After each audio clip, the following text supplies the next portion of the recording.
Sir Willie Sancho. Sir, good morning. Welcome to Action Radio, Bacolod Action, Brian Borden.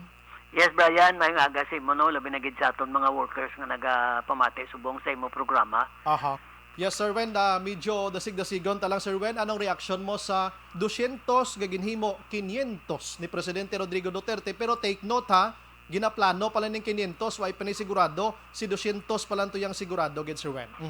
Well, ang 200 ni Brian daw parola na bala nga daw pobre ka bala no beggars nga tagaan ka sang 200 kay ti kun i-divide mo ni siya by 30 6 pesos nimo di 6 pesos ang adlaw mo i-divide mo pag ginakron sa 5 members of the family di pila na naiguan niya mga 1.30 tiano mo naman ibakal dulce no I'm not trying to discredit the idea no pero tadi ang ako mo lang Brian Sir Wen, yes. Why tiyaga discredit pero amo ng realidad, amo ng kamaturan bisan subong mga listeners taga suma ni Sir Wen sa duta mo be times tabi i-divide ta. Sir Wen? Correct no.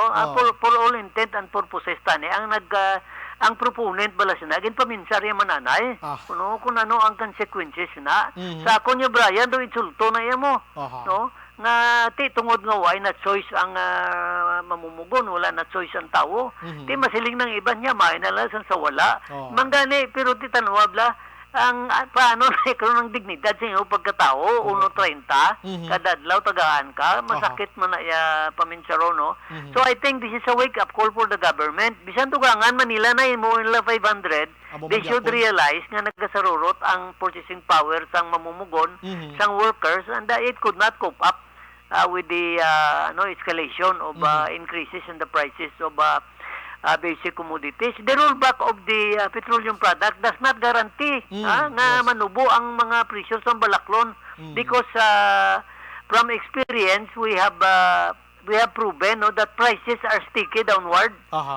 Te mag-rollback gani Brian ang gasolina o mag-rollback ang plite no. Correct. Kag isa pa nambal nila nga dano, there is no guarantee nga sa dasong mana, wala sang increase naman. So, bago lang sila mag-rollback, pero nagapaaman na sila, nga way niya kasiguruhan. Kaya nagsaka sa world market, tapos may inaway sa Ukraine. Pero sa totoo lang, way man tagakwa sang sang petroleum product sa Russia. Sa Dubai tagakwa eh. Nga i-invoke naman na matiyag ko bala kasyado ka speculative, no? So, these things right now, I think, maano ni siya tani, Brian, maumpawa ni siya kung sang meeting namong kapon sa Regional Wage Board, ginaprobahan na hindi sila nga ginaprobahan nga ginimplementa kundi the petition for wage increase of 355 pesos per day was considered to be sufficient in form and substance. Okay. That is why ma-roll on na ang aton nga public hearing masugod I think sa April 8 no there is a Negros April 12, 13 dito sa may Antique Aklan no ang amon nga timeline by April 22 or 23 no dapat deliberation na siya sang wage increase kag after May 1 no dapat may may i-announce na nga wage increase ang Regional Wage Board no I think inhimo ini ni Director Attorney Sixto Rodriguez in order to expedite the process no kaya magsiling ka karon nga within 45 days, it does not necessarily mean nga patapuson mo ginang 45 days. Within 45 days, no? So, kinanglano nato ni Brian, but as to the amount, kuan pa no? Madugo pa nga debatehay. But for the labor sector, this is a welcome development, no? At least gin-entertained ang petition for wage increase and the labor sector now is in the position, no? To defend no and to assert the right and their advocacy and then ang management may diretso man na sila nga magpugong no o kung mag-oppose kasi ila man na right as stakeholders man sang tatlo abi ka sektor no there is aton sa Western Visayas. Sir Wen, klarohon ta lang ang 350 na i-add on ta na sa exister subong 300 plus man nga sweldo sang mamumugon ta. Yes, 355 kaya ang target nila na 750 mo per day. Which is sakto Brian magsiling ka living wage, no? 750 per day is a living wage. Yes, correct. Na makasahod na makabuhay, no? Amo na ang target, no? But Of course, may mga kuha na siya, may mga backtrack position pa na. Kaya ako practically speaking, no, after having been with the board for almost 20 years, Aha. ipareserve na ito nga, hindi tagid man na makuha ang 750, no? Yes, yes. But then kung may pullback kita dala nga posisyon, depende na sa pag-assert sa labor sector. But Aha. I think I am thankful, no, ang number one gate, nga gin-entertain ang petition for wage increase. Nga wala na sang damo nga mo. Aha. Kundi nag-roll on na ang aton nga wage fixing mechanism. Importante nga na nakuha nyo ang inyo sining nga ginapangita nga amo ning ginaduso nyo kung magpanaog gid man siya sa 200 pesos kag daw ka kwan okay naman lang so be it Sir Wen ano? Yes, so Aha. amo na isa ang importante da nga may ginatawag kita lang ining disposition Aha, of the issue rather than nga maghang na da siya sa amo nga kwan. It does not matter kung sino ang nagpetisyon and it does not matter kung pila nga amount naging petition Aha. provided labor is in solidarity, no? Kay ti kabudlay na gid man subong sang kapiot na gid man sang pangambuhi subong, no? Aha. Kung ikumparar nimo amo na gani ang siling kubla, prices are sticky downward. Aha. Magrason sila nga nag-rollback ang gasolina subong. Tiyang ang rollback ya nubo man lang kay pila to ang increase ang una, mas nubo pa gani. Easy.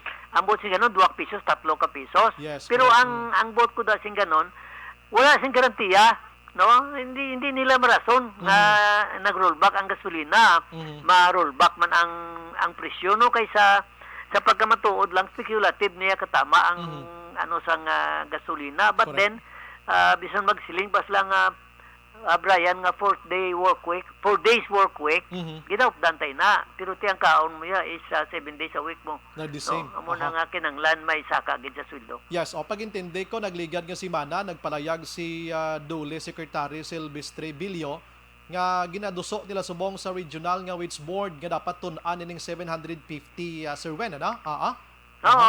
Amo na ya kay kinanglan gid man nani naton ang living wage kay man ang global statistics, no, world globe wage movement whatever. Aha. Ang ila gani iya Brian nga kinanglan sa Pilipinas, sa Asian countries, dalang Pilipinas, $486 per month, no. Amo na ang ila nga ginakuan, but unfortunately hindi kita sinada makalabot, pero gusto talang ipareserve sa gobyerno nga tratahon man sumayo ang mamumugon titagaan mo abi ang kuan 200 ano naman, no. do kasakit sa aton balatyagon nga Damanog pakilimos kay imo iya, no? tiyan mo gani kung sa English bala Brian siya beggars can choose, no. They cannot choose, can they? No? Wala sila sa pilian. Tiyan mo na sila sa iba niya. Maay na lang na kuno sang saway pero hindi dapat tinanglan niya itindugan nato ng atong prinsipyo Correct na. na ang mamumugon hindi pobre, no, hindi beggar. Aha. We have ang aton bala dignity and worth as a person should prevail, no, over all of this economic recession that we are facing now. So imagine mo Sir Wen, ang ginpain nila nga pondo for that 200 pesos per family, 33 point something billion pesos, no? So mawasi lang gina kay ti prangkang istorya basing 200 ganini pagkabaton sa pamilya ibakal mala ni 3 ka botelya gani nga tanduay mo.